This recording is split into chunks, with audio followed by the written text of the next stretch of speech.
bersama dengan saya, Mr. Sorchan, di dalam channel pengembangan kepribadian atau mentoring self improvement. Pada saat ini, konteks besar kita adalah bagaimana kita menjadi pribadi yang sukses, pribadi yang berhasil, yaitu tidak hanya mengandalkan talenta, tapi pada talenta perlu ditambahkan atau menjadi berkepribadian, bertalenta plus. Ke dalam talenta perlu ditambahkan keberanian. Namun, keberanian akan diuji. Nah, keberanian kita akan diuji saat apa? Keberanian kita diuji saat perubahan diperlukan. Tetapi kemalasan terasa lebih nyaman.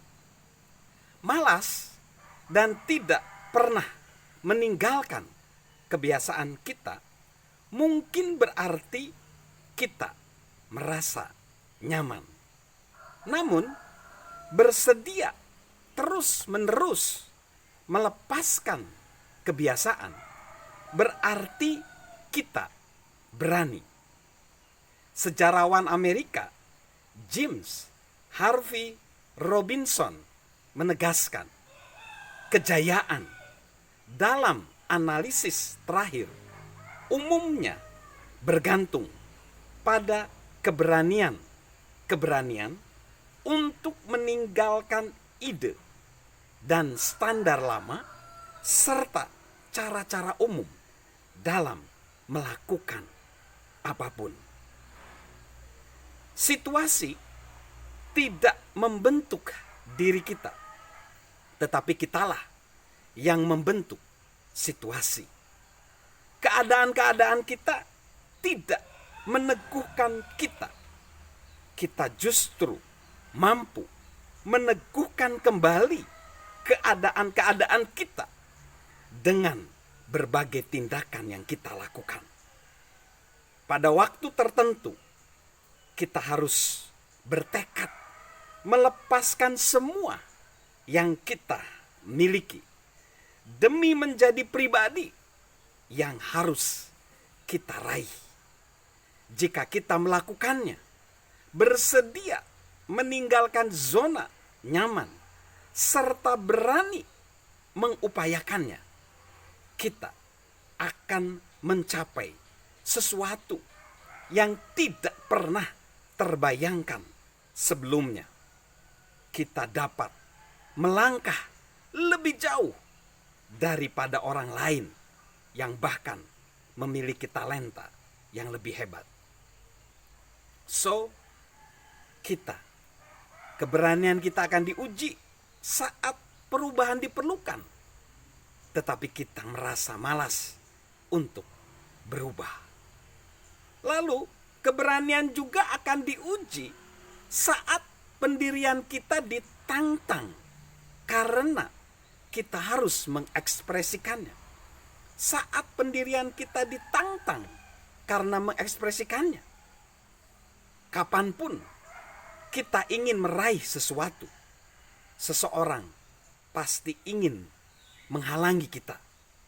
Orang yang mengekspresikan pendiriannya dan mencoba mempertahankannya akan berkonflik dengan orang lain yang berpandangan berbeda dengan kita. Hal ini diperkuat oleh Ralph Waldo Emerson yang menulis gini, apapun yang kita lakukan,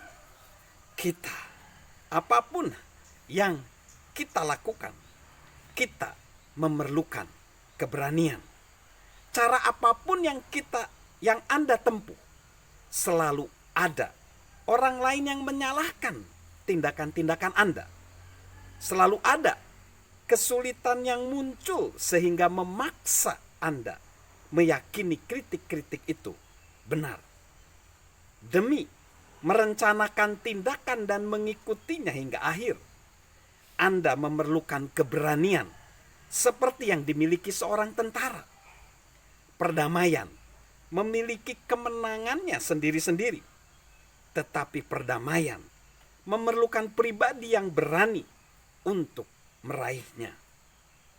Jadi, haruskah kita bersikap rendah hati, mengekang pendirian kita, dan tetap menjaga perdamaian? Tentu enggak. Musuh keberanian adalah rasa takut. Musuh keberanian adalah bukan sekedar rasa takut ya, tetapi musuh keberanian adalah kenyamanan. Meyakini sesuatu saja tidak cukup. Kita harus mengharapkan sesuatu. Howell Hendricks mengatakan, keyakinan adalah sesuatu yang bakal Anda perdebatkan. Pendirian adalah sesuatu yang bakal Anda perjuangkan. Kita tidak benar-benar merasa hidup kecuali ada hal-hal yang ingin kita perjuangkan dalam hidup kita ini. Lalu yang ketiga, keberanian akan diuji saat pembelajaran dan pertumbuhan menampilkan kelemahan kita. Saat pembelajaran dan pertumbuhan menampilkan kelemahan kita. Pembelajaran dan pertumbuhan senantiasa butuh tindakan. Dan tindakan memerlukan keberanian. Khususnya dalam zona kelemahan kita. Di sanalah ketakutan sering muncul.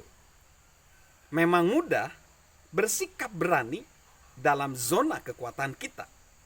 Tetapi lebih sulit bersikap berani dalam kelemahan kita. Itulah sebabnya kita paling memerlukan keberanian saat tersebut. Jenderal